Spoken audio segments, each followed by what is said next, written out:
দর্শক, এই মুহূর্তে কোটা আন্দোলনকারীদের বিক্ষোভের খবর নিয়ে শাহবাগ থেকে যুক্ত হচ্ছেন সহকর্মী মাহমুদ শাওন। শাওন, আসলে আমি জানতে চাইছি যে শাহবাগে এই মুহূর্তের কি পরিস্থিতি আপনি দেখছেন?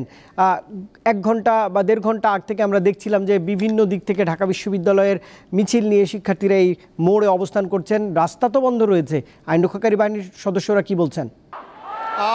রুবায়েত, শাহবাগের আসলে এই যে সন্ধ্যার পরও দেখতে পাচ্ছি আমরা যে শিক্ষার্থীদের এখানে প্রচুর উপস্থিতি রয়েছে, অর্থাৎ শিক্ষার্থী এবং পেশাজীবী যারা চাকরি প্রার্থী তারা কিন্তু তাদের দাবি আদায়ের লক্ষ্যে এখনও এখানে অবস্থান করছে। ফলে এখানে এই সড়ক দিয়ে কোথাও যানবাহন চলাচলের একেবারেই বন্ধ রয়েছে। তারা সেই যে বিকাল 5টার সময় থেকে এখানে অবস্থান করছে, তারা এখানে এখনও আছে।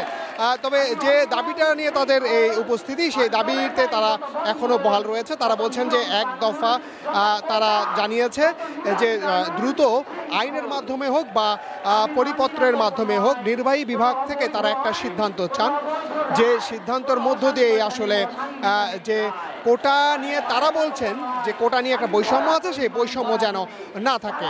অর্থাৎ সরকারি চাকরিতে সবাই যাতে মেধা দিয়ে চাকরির সুযোগ পায় সেটি তারা দাবি জানিয়ে আসছে।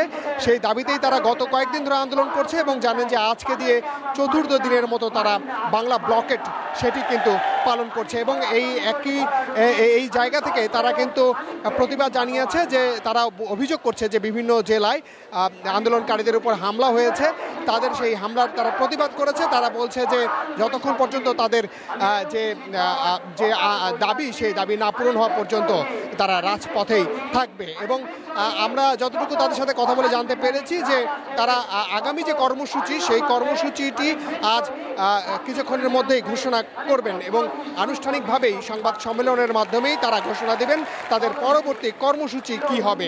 তবে এখন পর্যন্ত তাদের যে কর্মসূচি তাতে তারা রাজপথ ছেড়ে যাবেন না, তারা সরকারের নির্বাহী আদেশের অপেক্ষায় আছেন, এটাই তারা আমাদেরকে জানিয়েছেন। রুবায়েত। নিশ্চয় মাহমুদ শাওন, আপনি খবর সংগ্রহ করছিলেন এবং সবশেষ আপডেটটুকু এই সহকর্মী জানাচ্ছিলেন।